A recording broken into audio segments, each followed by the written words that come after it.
तो ख़बर न आहे त उन्हनि जी नियत चए असांखे पुलिस जी नियत ते जेको वॾो शक आहे। हे असांखे कूड़नि केसनि में जेको आहे मथां खां उन्हनि खे हुकुमनामा आहिनि त हिन खे कूड़नि केसनि में तव्हां फसायो, तो इहो सिलसिलो हले पियो हिते। मां सम्झां थो त अगरि लंझार साहिबु सचो आहे त ऐं हू सम्झे थो ऐं फेयर आहे, इंसाफ़ वारो माण्हू आहे, त उहो त पाण ख़ुदि जुडिशरी इंक्वायरी खे कॉल करे। जॾहिं मां बि मीडिया जे थ्रू इहो ई चयो आहे बाबा असांखे बि हिन केस में मुलविस कयो वियो आहे, त असां बि चाहियूं था त जुडिशरियल इंक्वायरी उहा थियणु खपे। मां सम्झां थो त लिगारी साहिबान जेके आहिनि उन्हनि का दरख़्वास्त ॾिनी हाई कोर्ट खे, उहा हाई कोर्ट में उहा दरख़्वास्त जेका आहे उनजी न थी।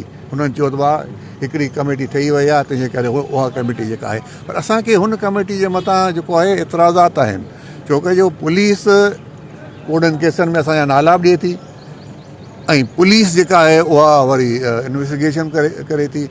इन्वेस्टिगेशन फ्री ऐं फेयर थियणी खपे। इन्वेस्टिगेशन जेका आहे उहा जुडिशरियल थियणु खपे। तंहिंजे करे असां हिन जे तवसुत सां असां इहा अपील कंदासीं चीफ जस्टिस साहिब खे, सुप्रीम कोर्ट जे बि ऐं चीफ जस्टिस साहिबु सिंध हाई कोर्ट जे बि, त महिरबानी करे हिन केस खे तव्हां जेको आहे 5 केसनि जे मथां जुडिशरियल इंक्वायरी करायो। असांजी अपील आहे उन्हनि खे।